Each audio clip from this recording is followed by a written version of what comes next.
یا اللہ یا رحمان یا رحیم.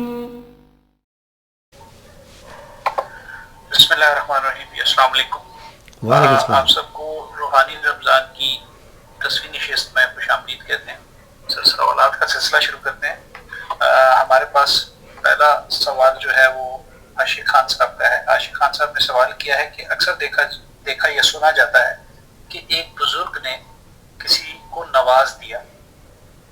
اس نوازنے سے سر کیا مراد ہے وہ یہ جاننا چاہ رہے ہیں، یا اس کی ساخت کیا ہے اس حوالے سے وہ جاننا چاہ رہے ہیں. جی یہ دیکھیں، اس ٹائپ کے جو باتیں ہیں انڈو پاک میں اسپیشلی انڈیا، پاکستان، بنگلہ دیش میں بھی ہیں، لیکن ہم دیکھتے ہیں ایران، عراق اور اس طرف کے علاقوں میں بھی ایسا سمجھا جاتا ہے، مانا جاتا ہے. اور جب کثیر تعداد میں لوگ تواتر کے ساتھ اپنے تجربات بتائیں یا لوگوں کے بتائیں تو اس کا مطلب ہے کچھ تو ہوتا ہے نا، کچھ تو ہے. وہ بڑی مشہور کہاوت ہے کہ رائی ہوتی ہے تو رائی کا پہاڑ بنتا ہے نا. تو اس پہ جو عام سلاسل جو کہ ترکی، انڈیا، پاکستان، ایران، عراق کے جو سلاسل کے سے منسوب جو بزرگ ہیں ان کے حوالے سے یہ بات کی جاتی ہے کہ انہوں نے نواز دیا. اور فیض تو چلو ہوتا ہی ہے، لیکن نوازنے کا جو خاص لفظ استعمال ہوتا ہے عموماً اس کا جو مفہوم لیا جاتا ہے عرف عام میں وہ ہے کہ انہوں نے یک لخت، کسی بزرگ نے یک لخت اپنی 70-80 سال کی جو بھی زندگی کا نچوڑ ہے وہ سامنے سالک کو یا طالب علم کو ایک دم سے منتقل کر دیا. اور وہ جب منتقل ہو گیا تو وہ تمام علوم سے اسی وقت وہ اس کو نہ صرف وہ محسوس کرتا ہے ان علوم کو، بلکہ اس سے خود بھی مستفید ہونے لگ گیا اور لوگوں کو بھی مستفید کرنے لگ گیا.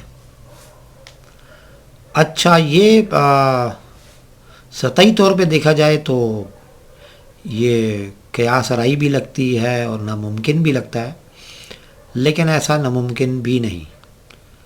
یہ جب ناممکن لگے گا جب اس کی تاریخ میں کچھ ایسے واقعات کا تواتر نہ پایا جائے، ٹھیک ہے، تو پھر ہم کہیں گے کہ جی یہ کچھ اس میں کچھ کمی بیشی ہے. لیکن جو میرا فہم ہے، عموماً فہم، دیکھیں قرآن نے عیسیٰ علیہ السلام کو ایک دفعہ پیدا کر کے دکھا دیا بغیر باپ کے، اماں حوا کو بغیر ماں کے اور بابا آدم کو بغیر ماں باپ کے. یہ ایک ایک واقعات آپ کی ہسٹری میں آ گئے کہ یہ ایسا ہوتا ہے، ہو سکتا ہے اور ہوا ہے. لیکن اللہ کی سنت عموماً یہ ہے کہ اس میں کوئی تبدیلی واقع نہیں ہوتی، اور اللہ نے جو سنت بنائی وہ ہے تواتر، کہ کیا پھر ایسا ہوتا ہے؟ تو جواب ہے کہ 99.99% ایسا نہیں ہوتا، اور ایسا دوبارہ نہیں ہوا کہ کوئی بچہ بغیر ماں باپ کے، بغیر ماں کے یا بغیر باپ کے دوبارہ پیدا ہوا ہو. کیا مستقبل میں ایسا ہو سکتا ہے؟ بھائی ماضی میں اگر ایک چیز ریکارڈ میں موجود ہے تو مستقبل میں کیوں نہیں ہو سکتی؟ کیا حالیہ مستقبل اپنا ماضی قریب میں ایسا ہوا ہے؟ جی ہاں، بالکل ایسا ہوا ہے. اچھا، تو میں جو یہ میں نے مثال دی آدم علیہ السلام، عیسیٰ علیہ السلام والی اور اماں حوا والی، اس سے میں یہ اخذ کرتا ہوں کہ عموماً اس سے مراد یہ نہیں ہوتی کہ آپ کے اندر کوئی وہ منتقل کر دیا جاتا ہے. عموماً عمومی علوم کی میں بات کر رہا ہوں. روحانی علوم کا جو طریقہ ہے وہ روحانی علوم کا وہی طریقہ ہے جو پیٹرن سیٹ ہے. اچھا، تو روحانی علوم سے ہٹ کر جو علوم کی منتقلی کا طریقہ ہے تو وہ تو ہم دیکھتے نہیں ہیں کہ آپ ایک کلاس لینے سے پہلے اس علوم کی الف بے پے سے بھی واقف نہیں تھے.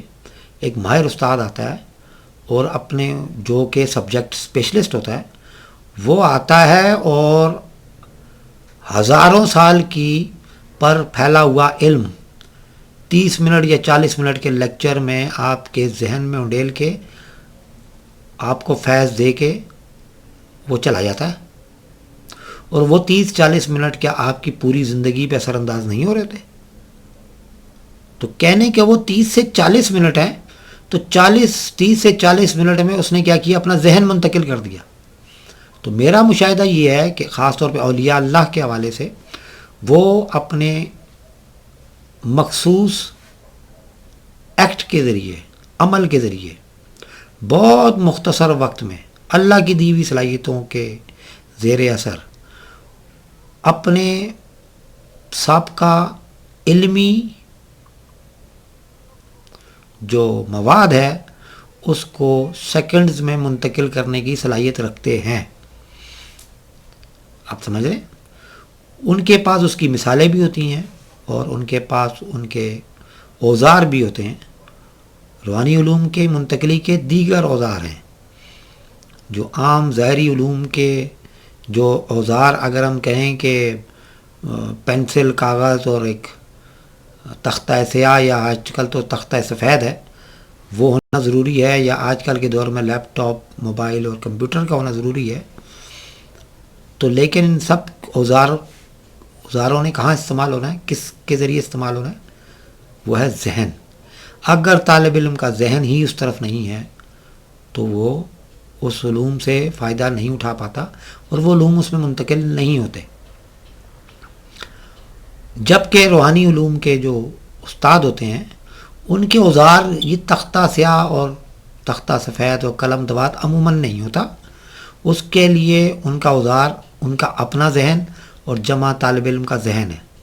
تو وہ عموماً طالب علم کی ذہنی ساخت اور سکت کے مطابق اپنے ذہن میں موجود علم کو خواہ الفاظ کے ذریعے، جملوں کے ذریعے، خواہ اذکار کے ذریعے، خواہ توجہ کے ذریعے منتقل کرنے کی صلاحیت رکھتا ہے. ٹھیک ہے؟ دیکھیں آپ لوگ اکثر دیکھتے ہیں کہ آپ بڑے سخت دل لوگ کسی ایسی محفل میں جا بیٹھتے ہیں جو بظاہر وہ اولیاء اللہ نہ بھی ہوں، عام ایک مجلس ہو، تو وہاں پہ وہ جا کے اس محفل کے زیر اثر بغیر کسی کے کوئی الفاظ کہے وہ اپنے دل کو نرم محسوس کرتے ہیں، گداز محسوس کرتے ہیں، یا اپنے ذہن کو اللہ کی طرف جاتا ہوا محسوس کرتے ہیں، یا نبی صلی اللہ علیہ وسلم کی قربت میں جاتا ہوا محسوس کرتے ہیں، یا ان کو محسوس کرتے ہیں اپنے ارد گرد. تو کسی نے کچھ بھی ان کو ایک لفظ بھی نہیں کہا ہوتا. ٹھیک ہے؟ تو کیا ہوا اصل میں کہ وہ جو روحانی اسکول کا جو استاد ہوتا ہے اپنے ارد گرد اپنے ذہن میں موجود علوم کی کلاس کو کھڑا کر دیتا ہے. جو ظاہری اس کا جو ماحول ہوتا ہے اس کے اندر چھوٹی چھوٹی چیزیں وہ ایسا اضافہ کر دیتا ہے کہ اس ماحول میں آتے ہی آدھا علم اس میں منتقل ہو چکا ہوتا ہے، اس کے مشاہدے میں آ چکا ہوتا ہے کہ ایک بندہ ہے، اس کے نام پہ بہت سارے لوگ خدمت خلق کر رہے ہیں، کھانا کھلا رہے ہیں، علاج معالجہ پیش کر رہے ہیں، خوش اخلاقی سے بات کر رہے ہیں، ہاں لوگوں کا دکھ درد محسوس کر رہے ہیں، اور ایک دوسرے سے صرف اللہ کی رضا کے لیے مل رہے ہیں. ان کی آپس میں کوئی لالچ بھی نہیں ہے. تو بغیر کچھ کہے کیا ہوا؟ وہ صاحب اگر فرض کریں طالب علم 50 سال کے، 50 سال کا جو سابقہ ریکارڈ میں کہیں تھا ہی نہیں، نرم دلی اور خوش الحانی اور خوش اخلاقی، تو کیا ہوا؟ اس محفل میں جاتے ہی 5 سیکنڈ کے اندر وہ اس کے اندر منتقل ہو گئی. آپ دیکھیں وہ مؤدب بھی ہو جاتا ہے اور اس ماحول کے مطابق ایکٹ بھی کرنے لگ جاتا ہے. یہ تو ہو گیا اس کا ایک رخ. اب آ جائیں دوسرا رخ. روحانی دنیا کے جو مسافر ہوتے ہیں جب وہ سلوک کا سفر طے کر رہے ہوتے ہیں ایز اے سالک یعنی طالب علم کے، تو وہ بتائی ہوئی ہدایات کے مطابق، اپنے سلوک کے استادوں کی بتائی ہوئی ہدایات کے مطابق اس روحانی دنیا میں سفر کر رہے ہوتے ہیں۔ پہلے وہ جسمانی سفر کرتے ہیں، پھر ذہنی سفر کرتے ہیں، پھر وہ روحانی سفر کرتے ہیں۔ اس کے دوران ان کی یادداشت میں بہت کچھ محفوظ ہوتا جاتا ہے اور استاد سے ہٹ کر اس کا ذاتی علم بھی بنتا جاتا ہے، ذاتی مشاہدہ، اور وہ ذاتی علم کی شکل لینا شروع کر دیتا ہے۔ تو ہو سکتا ہے کہ آج سے 200 سال پرانے زمانے کے جو بزرگ تھے ان کے سامنے مشاہدے میں کمپیوٹر جیسی جدید آلات نہ ہوں، تو انہوں نے مثال دینے کے لیے کمپیوٹر سے ملتی جلتی کوئی مثال نہیں دی ہوگی، لیکن حیرانگی جب ہوتی ہے کہ بعض جگہ پہ دی ہوئی بھی ہے۔ حضور کلندر بابا اولیاء نے نظام لا سلکی کو، لا سلک کہتے ہیں وائرلیس کو، کہ اس کے اوپر گفتگو کی ہوئی ہے جو کہ سابقہ کتابوں میں سے لی گئی ہے، بہت قدیم کتابوں میں سے۔ تصوف میں نظام لا سلکی، لا سلک کہتے ہیں اس کو، وائرلیس نظام، اس کے اوپر بہت سارا مواد ہے، بہت سارے اسباق باندھے گئے ہیں۔ تو وہ ان کے مشاہدے میں کہیں آ گیا کہ ایسا بھی ہوگا یا ایسا بھی ہو سکتا ہے، تو ان کے ماضی میں جب وہ گئے تو ماضی میں دیکھا حضرت عمر رضی اللہ تعالیٰ عنہ یا ساریا الجبل کہہ کر اس علم کا استعمال کر کے مظاہرہ کر تو چکے ہیں، اور بہت سارے واقعات ہیں۔ تو ماضی میں بھی موجود ہیں، حضور صلی اللہ علیہ وسلم کے بعد غیر النبی کی بات کر رہا ہوں، غیر النبی کے پاس بھی یہ اس ٹائپ کے علوم موجود ہوتے ہیں۔ ظاہر ہے جو یقیناً کسی بھی پیغمبر کے زیر سایہ وہ علوم نکلتے ہیں اور پھر وہ پھیلتے ہیں۔ اب دیکھا یہ جائے گا کہ جس کا ذہن منتقل ہوا ہے اس کے اپنے ذہن میں کیا مشاہدات ہیں، جو مشاہدات اس کے اپنے ہیں وہ طالب علم میں زیادہ سے زیادہ منعکس کر کے منتقل کرنے کی کوشش کرتا ہے، اور پھر طالب علم اسی کو دیکھتا ہے، اس کو محسوس کرتا ہے اور اس میں سفر کرتا ہے۔ تو وہ یہ سوال کا وہ حصہ ہو گیا کہ وہ اس میں کیا اس کی محسوسات اور وغیرہ کیا ہوتے ہیں۔ اب جب وہ اس میں سفر کرتا ہے، میں نے پہلے عرض کی، اب اس کا اپنا مشاہدہ بن گیا۔ ہو سکتا ہے کہ جس استاد نے اس کو منتقل کیا وہ لیپ ٹاپ اور موبائل ٹچ فون سے واقف نہ ہو، لیکن اب آپ کے مشاہدے میں اس علم کے ساتھ یہ ظاہری علم میں بھی اضافہ ہوا۔ اب آپ کے پاس مشاہدے میں زیادہ قوی چیز ہے۔ اب آپ اپنے جب شاگرد کو منتقل کریں گے تو آپ کے پاس لا سلکی نظام کا زندہ جاوید نمونہ یہ موبائل فون اور ٹی وی اور جدید جتنے یہ اوزار ہیں یہ موجود ہیں، تو وہ اس کی مثال کے ساتھ اپنے طالب علم کو منتقل کر سکیں گے، اور اس کے لیے کوئی لمبا کچھ بہت طویل لیکچر یا ٹریننگ کی عموماً ضرورت نہیں پڑے گی۔ نئے شاگرد کے سامنے ایک بچہ ہے، اگر اس کے سامنے آپ کہیں گے کہ بھائی اتنی دور رہ کے بات ہو سکتی ہے، تو بچہ ایک دم مان لے گا جی بالکل ہو سکتی ہے، اس میں کیا پرابلم ہے۔ کیوں کہ بچہ دیکھ رہا ہے کہ موبائل سے ہوتی تو ہے، پکچر بھی جا رہی ہے، اگر پہلے کبھی ایسا ہوا تو اس میں کون سا پرابلم ہے، کیوں نہیں ہوگی۔ ٹھیک ہے، تو بس ابھی جو مسئلہ ہے وہ یہ ہے کہ پہلے ڈیوائس لیس تھا یہ سب کچھ، بلا واسطہ۔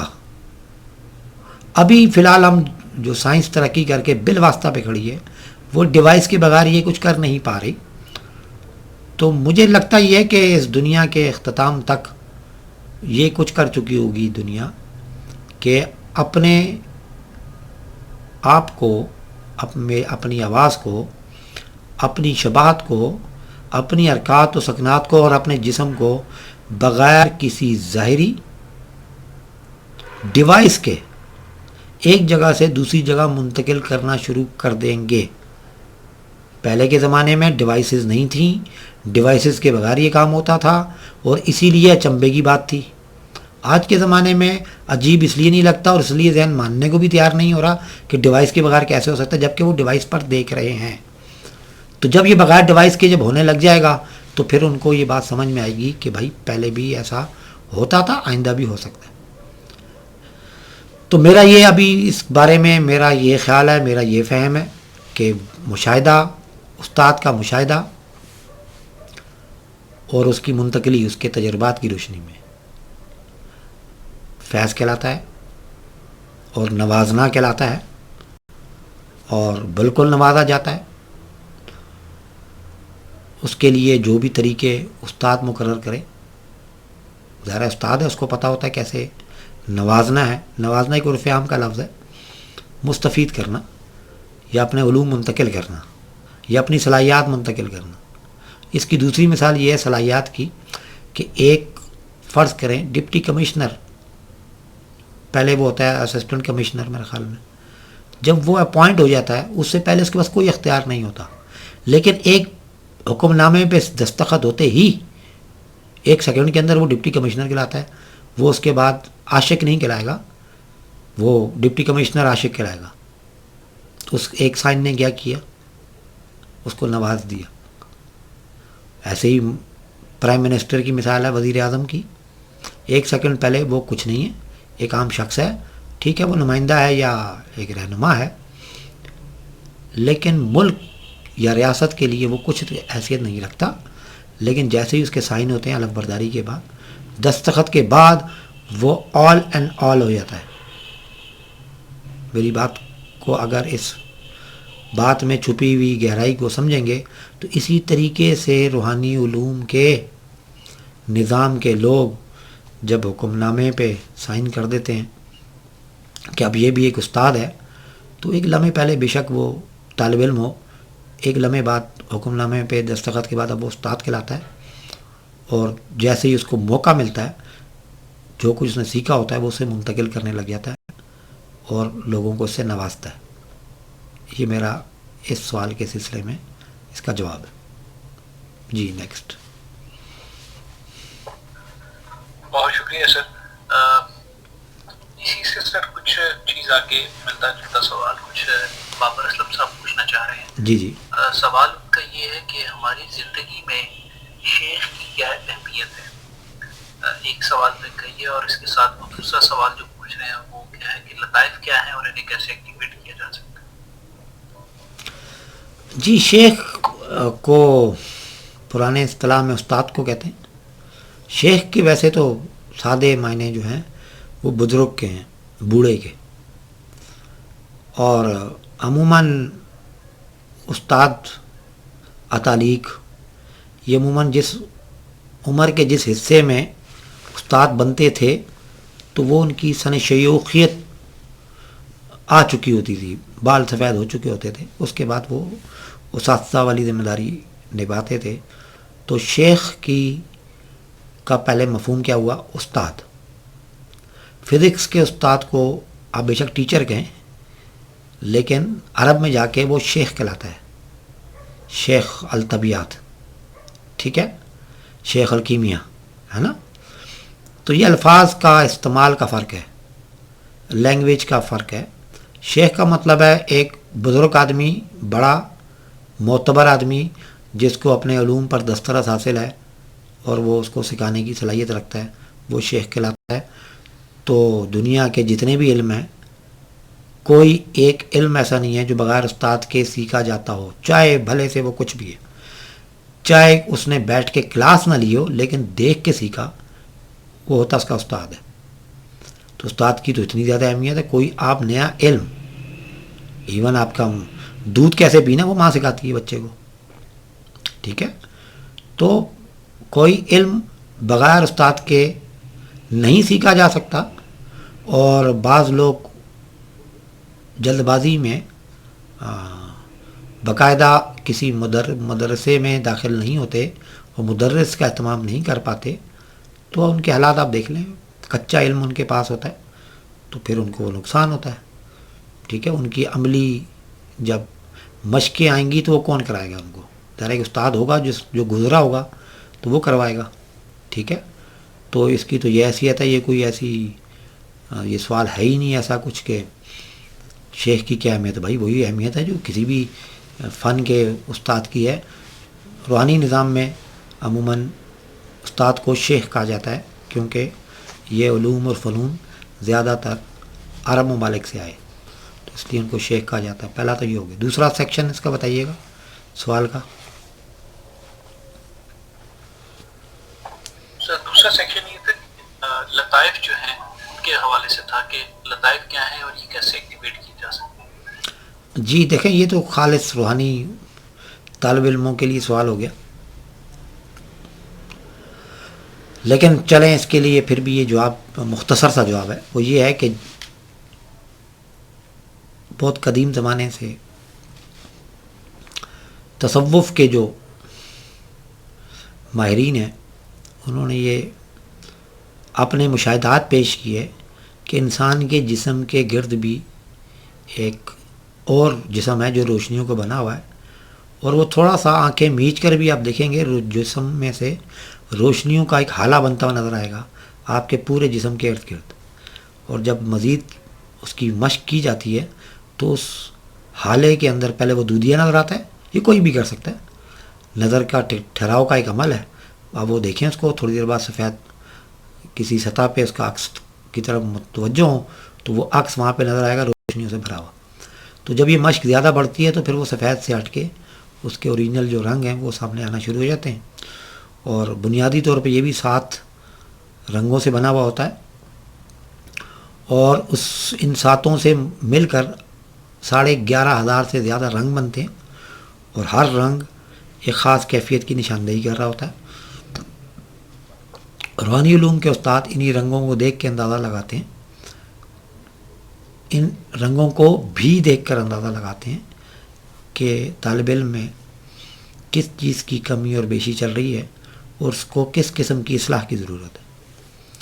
اور یہ جو 7 رنگ ہیں بنیادی، ان کا جو منبع ہے، جہاں سے وہ پھوٹتے ہیں، جہاں سے نکلتے ہیں، اور جو دکھتے ہیں جہاں سے نکلتے ہیں، ان کو لطائف کہا جاتا ہے، اور وہ روح کے اندر ہوتے ہیں، اور اس کو جدید زمانے میں اس کو جنریٹرز کہا جاتا ہے۔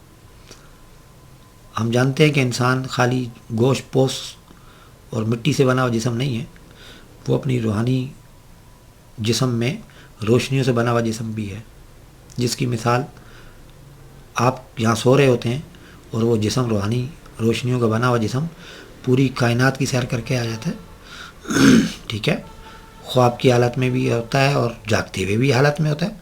آپ تصوراتی دنیا میں کہیں چلے جاتے ہیں، بہت کچھ دیکھتے ہیں، اتنا دیکھتے ہیں اس کو محسوس کرنے لگتے ہیں، یا اس کی مادی سادی سی مثال کسی فلم کا دیکھنا ہے۔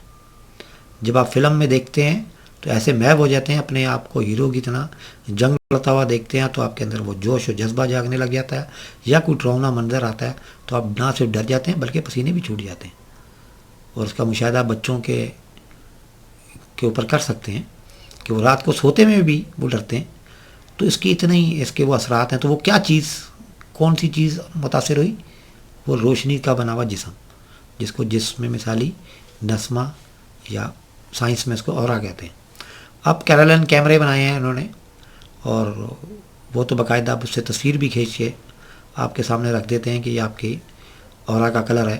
اس سے تو اب علاج معالجے کے لیے مدد بھی لی جا رہی ہے کہ کیرالن کیمرے کے ذریعے، وہ جو کہ ابھی اتنا زیادہ ایڈوانس نہیں ہوا، اتنا اسٹینڈرڈ پہ بھی سیٹ نہیں ہے میرے خیال میں، لیکن بہرحال تو وہ ان رنگ و روشنی کے اجتماع سے اندازہ لگاتے ہیں، اور اس کے لیے سب سے پہلے زیادہ مدد جو ہے سائیکیٹرسٹ نے کی، کون سے رنگوں کا حامل بندہ عموماً کس جذبات و کیفیات کا آدمی ہوتا ہے۔ تو یہ جو روشنی کا بھاؤ ہے یہ اورا کے اندر، یہ کہاں سے آ رہا ہے؟ جنریٹر سے، ٹھیک ہے، اور یہ جنریٹر روح کے اندر پائے جاتے ہیں، اور یہ اللہ جیسے زندگی، عمر اور رزق متعین کر کے بھیجتا ہے کہ اس کو اتنی عمر ہوگی اور اتنا رزق ہوگا، اسی طرح جنریٹرز کے اندر بھی روشنیوں کے بھاؤ کی ایک مدت اور اس کے ذخیرے کی ایک لمٹ ہوتی ہے۔ اس کو بھی، اپنے رزق کو بھی جیسے آپ صدقات کر کے بڑھا سکتے ہیں اور اپنی زندگی کو بڑھا سکتے ہیں جتنا اللہ چاہے، اسی طریقے سے اس جنریٹرز کے بھاؤ کو بھی کم اور زیادہ کیا جا سکتا ہے۔ اور اخلاقی بیماریاں ان روشنیوں کے نکلنے کو ضائع کر دیتی ہیں بہت جلدی، اس کے لیے 5-6 جو چیزیں بہت جو نوٹ کی گئیں، جو بہت جلدی آپ کے ان ذخیرے کو کم کر دیتی ہیں، اس میں ہے غصہ، نفرت، جنسی خیالات، حاکمیت پسندی، ٹھیک ہے، تعصب، نفرت. تو یہ وہ چیزیں ہیں جو آپ کے ایک سیکنڈ کے 1000ویں حصے میں آپ کی 20-20، 25-25 دن کی روشنیوں کے ذخیرے کو کھا جاتی ہیں. ان روشنیوں کو آپ انوار بھی کہہ سکتے ہیں، نور بھی کہہ سکتے ہیں، ٹھیک ہے. تو جب اس کو سادی انگلش میں لاتے ہیں تو آپ کی روشنیاں کہا جائے گا ان کو، ٹھیک ہے. روشنی آپ کو پتہ ہے لہروں پہ مشتمل ہوتی ہیں. تو یہ سب کچھ مل کر نسمہ کہلائے گا، اور نسمے کے اندر کام کرنے والا جنریٹرز کہلائے گا، جس کو آپ لطائف کہتے ہیں. ٹھیک ہے، یہ میرا آج کا جواب ہے آپ کے لیے. جی بہت شکریہ سر. سر ہمارا اگلا سوال ہے، سعادت لقمانی صاحب سوال کریں گے. جی لقمانی صاحب سوال کیجیے. السلام علیکم سر. جی وعلیکم السلام. سر میرا سوال ہے کہ جہاں رمضان کے بہت سے مثبت پہلو اور اثرات نظر آتے ہیں، وہاں عموماً معاشرے میں خصوصاً روزے کے دوران لوگوں میں کافی غصہ نظر آتا ہے. تو اس کی کیا وجوہات ہو سکتی ہیں؟ بھائی تو اس میں رمضان کے مثبت یا منفی پہلو تو نہ ہوئے نا. یہ ہوا رمضان کے پروگرام کو شروع کرنے کے والے انسان کے مثبت یا پہلو رخ، روشن یا تاریک رخ. تو پھر ہم یہ کہیں گے کہ ہم یہ ماننے پہ مجبور ہیں کہ رمضان آپ کے اندر کی خوابیدہ، خفیہ اور روحانی کیفیات کو باہر نکال کے آپ کے سامنے رکھ دیتا ہے. اگر آپ کے سامنے غصہ ہے تو وہ آپ کے سامنے لا کے رکھ دے گا. آپ کے سامنے نفرت ہے تو رمضان میں وہ سامنے آ جاتی ہے. اور صرف کس چیز سے آتی ہے کہ جس چیز کے لفافے میں آپ چھپے ہوئے تھے، جس چیز کے لفافے میں چھپے تھے نا، غذا اور مخصوص لائف سٹائل، مخصوص اوقات، ٹھیک ہے، اس کے اوپر ذرا سی پابندی لگائی ہے تو کیا ہوا، اندر کا بھیڑیا باہر آ گیا. ٹھیک ہے، یہ ایک شعوری کمزوری ہے دراصل، اور یہ سب میں ہے. تو یہی اسی چیز کی ٹریننگ کے لیے تو رمضان کا پورے 30 دن کا ایک پروگرام ہے، 29-30 دن جو ہوتے ہیں، تاکہ اس پہ آپ کے جب آپ سامنے آئے، پہلے آپ کے سامنے آیا نہیں، یا پہلے کبھی سامنے آتا تھا تو آپ کو قابو کرنے کی کوشش نہیں کرتے، تو اب وہ بڑھتا جا رہا ہے نا. تو رمضان کے اندر اگر آپ کوشش کرتے ہیں، چونکہ لاغر ہوا ہوتا جسم، وہ روک نہیں رہا ہوتا، اس لیے بار بار سامنے آتا ہے. وہ سامنے آتا ہے تو کنٹرول ختم ہو جاتا ہے. جس چیز نے کنٹرول کرنا ہے وہ ہے دماغ کے اندر شوگر. اس کی کمی کی وجہ سے کیا ہوتا ہے کہ دماغ کا جسم کے ساتھ رابطہ ذرا منقطع ہو جاتا ہے یا کم ہو جاتا ہے، اس کا کنٹرول اس پہ زیادہ رہتا نہیں ہے. اس کے نتیجے میں کیا ہوتا ہے کہ وہ منہ سے مغلظات نکالنا شروع کر دیتا ہے، اپنی کیفیات کو انڈیلنا شروع کر دیتا ہے، اندر کا غصہ باہر آ جاتا ہے. ٹھیک ہے، اس سے فائدے بھی ہوئے نا، کہ کم سے کم اس انسان کے سامنے یہ چیز آ جاتی ہے کہ اندر اس کے کیا تھا، اس کے اندر بھرا ہوا کیا تھا، اس کے اندر کس قسم کی غلاظت تھی. اور اسی پہ کوئی اللہ میاں فضل کرے تو اس پہ وہ قابو پانے کی کوشش بھی کر سکتا ہے، اور آئندہ کے لیے عام زندگی میں وہ ان افعال و اعمال سے دور رہنے کی کوشش کر سکتا ہے، اور اس سے وہ فائدہ اٹھا سکتا ہے. تو اس کی وجہ صرف سمپل یہ ہے کہ وہ ہے آپ کا لائف سٹائل تبدیل ہونا، اور اس کے بعد دماغ کو غذا کے ذریعے پہنچنے والا گلوکوز کا لیول آپ کے بلڈ اور میں کم ہوتا ہے، تو وہ دماغ کو کم جاتا ہے. تو یہ اس کی عموماً وجہ ہے. لیکن اس پورے مرحلے میں کہیں پر بھی رمضان نہیں آیا ہے. یہ رمضان کی وجہ سے نہیں ہوا، یہ شخصی فرد واحد کا فعل ہوتا ہے. اور کیا اربوں دنیا روزہ رکھتی ہے تو کیا سب ایسا کرتے ہیں؟ بالکل نہیں، بلکہ بہت اچھے ان کی تو جسم ہلکا پھلکا ہوتا ہے، بہت اچھے ان کے کیفیات ہوتی ہیں. ٹھیک ہے، تو یہ اندرونی بیماریاں، نفسیاتی بیماریاں اور اندر کا چھپے ہوئے وہ خوار قسم کے انسان کو باہر نکلنے کی وجہ سے یہ سب کچھ ہوتا ہے. ٹھیک ہے، میرے خیال میں آج کا یہ جواب کافی ہے آپ کے لیے. شکریہ سر. بہت شکریہ سر، بہت شکریہ. آج کا سر آخری سوال لے رہے ہیں آج کی نشست کا. ریاض الرحمان صاحب سوال کرنا چاہ رہے ہیں. جی ریاض صاحب سوال. جی جی السلام علیکم سر. جی وعلیکم السلام. سر میرا سوال یہ سورہ آل عمران کی آیت نمبر 119 کے بارے میں ہے. اس کا ترجمہ یہ ہے کہ اگر تمہیں کوئی بھلائی پہنچے تو انہیں بری لگتی ہے، اور اگر تمہیں کوئی برائی پہنچے تو وہ اس سے خوش ہوتے ہیں، اور اگر تم صبر کرو اور پرہیزگاری کرو تمہارا نہ بگاڑ سکے گا ان کا فریب. تو سر اس میں جو صبر اور پرہیزگاری کا بیان کیا جا رہا ہے، صبر اور پرہیزگاری کس لیول کی ہوگی سر یہاں پہ؟ اس میں تھوڑا سا میں وہ کنفیوز ہوا. دیکھیں مختصر تھا، اگر آپ میرے خیال میں آپ متقی تقوی کا لفظ آیا ہوگا جہاں آپ نے پرہیزگاری اس کا ترجمہ کیا، ایسا ہی.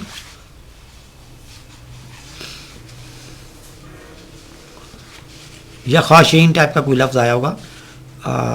یہ وَإِن تَصْبِرُوا وَتَتَّقُوا، تتقو، دیکھا تقوی آ گیا نا.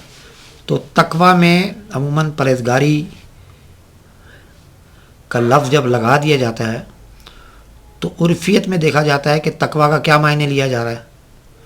تو تقوی کا معنی وہی لیا جا رہا ہے جو آپ کو پتہ ہے کہ خالی نیک آدمی کو جو بڑا پولائٹ ہو اور اس کے اندر تمام نیک صفات پائی جاتی ہوں کسی بھی نیک آدمی کی، وہ اس سے منسوب کر دی جاتی ہیں کہ وہ متقی ہے. قرآن کی اصطلاح میں ویسے متقی کا مطلب میں نے آپ کو بتایا تھا جس کے مشاہدے میں غائب ہو اس کو متقی کہا جاتا ہے. دوسرا آپ نے کہا صبر. صبر خالی اسی کے اوپر بات کرتے ہیں، ابھی میرا ٹائم بھی اس میں بھی شارٹ ہے ریکارڈنگ میں بھی. تو صبر ہو گیا بڑا کامن سا اس کا جواب ہے، بڑا عام فہم سا، کہ مشکل کے کسی بھی مشکل کے شروع میں جو برداشت کی جاتی ہے اس کو صبر کہتے ہیں. وہ تربیت کا حصہ ہوتا ہے، اور آخر میں آپ جو کچھ کرتے ہیں وہ آپ کی مجبوری ہے، اس کو برداشت ہی کہیں گے.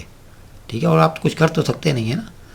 ٹھیک ہے، تو کتنا ہوگا بھائی؟ جتنا اس وقت ضرورت ہوگا وہ خود بخود اس لیول پر چلا جائے گا. صبر بھی ایک ٹریننگ کا نام ہے. برداشت کو صبر نہیں کہیں گے، یہ ذہن میں رکھیے کہ آپ کا برین کس طرح کا ٹرین تھا، آپ کا مائنڈ کس قسم کا ٹرین تھا کہ دونوں کی کوآرڈینیشن سے اس قسم کے سرکمسٹانسز میں باڈی نے ریئیکٹ کیسا کیا.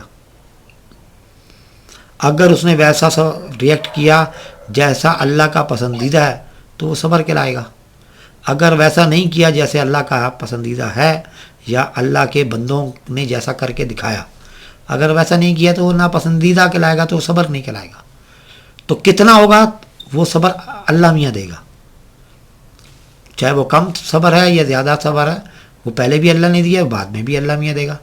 اللہ تبارک و تعالیٰ جب صبر دیتے ہیں اور جب ان کو لگتا ہے کہ اس کی برداشت آپ میں پیدا کرنی ہے تو پھر وہ ناپ تول کے پیمانوں سے باہر نکل جاتی ہے یہ چیز. ٹھیک ہے، تو میرا خیال میں یہ بات کلیئر ہو گئی آپ کی. جی سر. ٹھیک ہے، کوئی نیکسٹ ہے یا ختم کریں؟ بہت شکریہ سر، آج کی اس کو یہاں پر آپ کرتے ہیں. انشاءاللہ نئے سوال آپ کے ساتھ پھر حاضر ہوں. انشاءاللہ. السلام علیکم، اللہ حافظ. اللہ یا رحمان یا رحیم.